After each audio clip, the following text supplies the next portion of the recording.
Well अस्सलाम वालेकुम, कैसे हैं आप सब। I hope you all will be fine. Well आज मैं आप लोगों को पढ़ाऊंगा unit number 44, who saw you who did you see. ये बेसिकली दोनों एक अलग अलग क्वेश्चन हैं। तो चलिए मैं आप लोगों को बताता हूँ कि ये किस तरीके से हम अंडरस्टैंड कर सकते हैं कि ये सवाल कब पूछा जाएगा और ये सवाल कब पूछा जाएगा और इनके क्या क्या आंसर्स होंगे। ठीक है, ये एक छोटी सी स्टोरी दी हुई है, आप लोग देख रहे होंगे। लेफ्ट हैंड साइड पे पॉल है और सिल्विया जो हैं उन्हें देख रही हैं पॉल को। तो आइए, सिल्विया सॉ पॉल, सिल्विया ने पॉल को देखा। हु सॉ पॉल, किसने पॉल को देखा। आंसर क्या है, सिल्विया। एक चीज़ याद रखिएगा, ऊपर जैसा कि बताया हुआ है हु सॉ यू, ठीक है, इसमें हेल्पिंग वर्ब नहीं है। हु डिड यू सी, इसमें हेल्पिंग वर्ब है। इसी तरीके से एक चीज़ आप लोग याद रखिएगा, जब आपके सवाल का जवाब ही सब्जेक्ट हो। क्या बोला मैंने, जब आपके सवाल का जवाब ही सब्जेक्ट हो उस टाइम पर हम लोग हेल्पिंग वर्ब इस्तेमाल नहीं करते। ठीक है, और जब आपके सवाल का जवाब ऑब्जेक्ट हो तब हम हेल्पिंग वर्ब इस्तेमाल करते हैं। अभी मैं क्या आप लोगों को बता रहा हूँ, दोबारा से हम लोग पढ़ते हैं। सिल्विया सॉ पॉल, सिल्विया ने पॉल को देखा। ठीक है, अब हम क्वेश्चन पूछ रहे हैं हु सॉ पॉल, किसने पॉल को देखा। आपका जवाब क्या आया, सिल्विया। डायरेक्टली सब्जेक्ट आ गया। तो इसमें हम लोग हेल्पिंग वर्ब इस्तेमाल नहीं करते। ब्रैकेट में बताया हुआ है सिल्विया सॉ पॉल, सिल्विया ने मतलब सिल्विया सॉ हिम, सिल्विया ने उसे देखा, सिल्विया ने पॉल को देखा। आप लोग अंडरस्टैंड कर रहे होंगे। इसके अंदर सिर्फ ये बात आप लोगों को अंडरस्टैंड करनी है कि जब आपके सवाल का जवाब ही सब्जेक्ट हो तो आपने हेल्पिंग वर्ब नहीं लगाना, और जब आपके सवाल का जवाब ऑब्जेक्ट हो तो आपने हेल्पिंग वर्ब लगाना है। ठीक है, अब who did Sylvia see, Sylvia ने किसे देखा। जवाब क्या है, पॉल। इसमें है helping verb. Who did Sylvia see, किसने, सिल्विया ने किसको देखा, पॉल को। She saw Paul. अब क्या है, ये पॉल आपका ऑब्जेक्ट है। शी सॉ पॉल, उसने पॉल को देखा। इसमें आपका, इस क्वेश्चन में आपका आंसर सब्जेक्ट थोड़ी है। जैसे कि ऊपर था हु सॉ पॉल, किसने पॉल को देखा, आपका जवाब क्या है, सिल्विया। डेफिनेटली सब्जेक्ट है। ठीक है, इसका सवाल का जो आंसर है वो सब्जेक्ट है। और नीचे क्या है, who did Sylvia see, Sylvia ने किसको देखा, पॉल, पॉल को देखा। शी सॉ पॉल, उसने पॉल को देखा। तो आई होप क्या है, मैं आप लोगों को ये क्लियर कर चुका हूँ। अगर फिर भी कोई प्रॉब्लम हो आप लोग कमेंट में पूछ सकते हैं। नीचे आइए, थोड़ा सा और हम लोग अंडरस्टैंड कर लेते हैं। यही चीज़ नीचे भी बताई हुई है, सिल्विया सॉ पॉल। ठीक है, सब्जेक्ट वाली साइड पहले हम कवर करते हैं। समबडी सॉ पॉल, किसी ने पॉल को देखा। जैसे कि सिल्विया ऊपर से देख रही है, आप लोग देख रहे होंगे। समबडी सॉ पॉल, किसी ने पॉल को देखा। हु सॉ पॉल, किसने पॉल को देखा। वही वाली बात आ गई ऊपर वाली। इसका जवाब क्या है, Sylvia. Sylvia saw him, Sylvia ने उसे देखा। अब आप लोगों को क्लियर हुआ होगा कि जब आपके क्वेश्चन का आंसर ही सब्जेक्ट हो तो आपने हेल्पिंग वर्ब नहीं लगाना। इसी तरीके से नीचे देखें, who is the subject, who क्या है, सब्जेक्ट है। पॉल इज द ऑब्जेक्ट, और पॉल क्या है, आपका ऑब्जेक्ट है। ठीक है, आ जाइए ऑब्जेक्ट वाले साइड पे।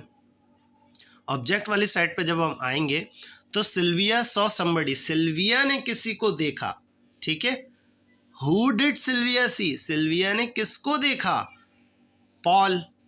शी सॉ पॉल, उसने पॉल को देखा। इसमें, इस सवाल में आपका जो जवाब है वो ऑब्जेक्ट है, शी सॉ पॉल।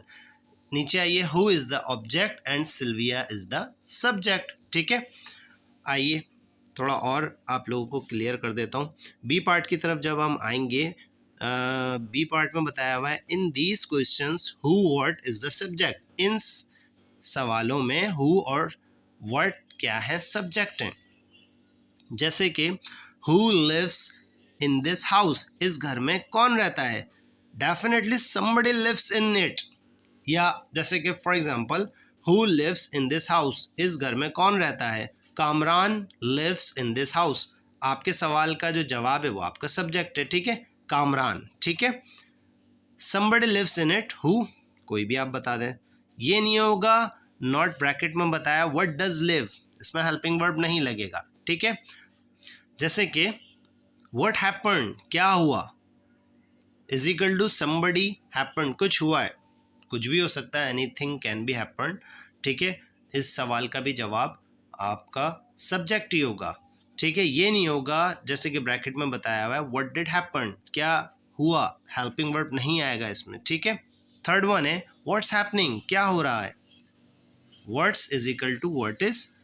और फोर्थ वन है हुज गॉट माई की, मेरी चाबी किसके पास है, who's is equal to who has, Sylvia has got key, सिल्विया के पास है की, ठीक है।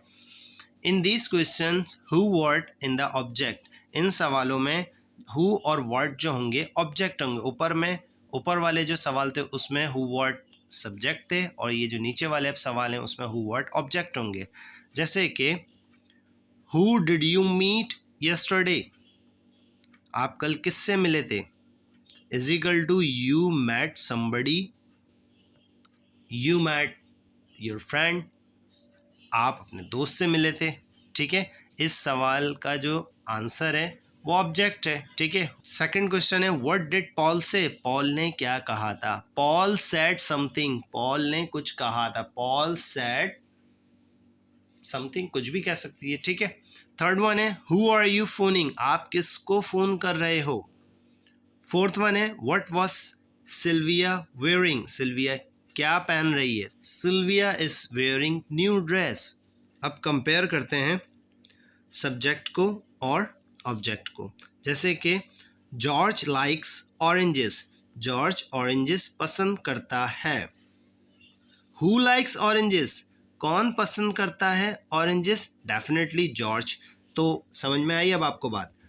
जिस सवाल का जवाब ही सब्जेक्ट हो तो उसमें हेल्पिंग वर्ब नहीं लगाते। जैसे कि हु लाइक्स ऑरेंजेस, कौन पसंद करता है ऑरेंजेस, जॉर्ज, ठीक है, इसमें हेल्पिंग वर्ब नहीं आएगा।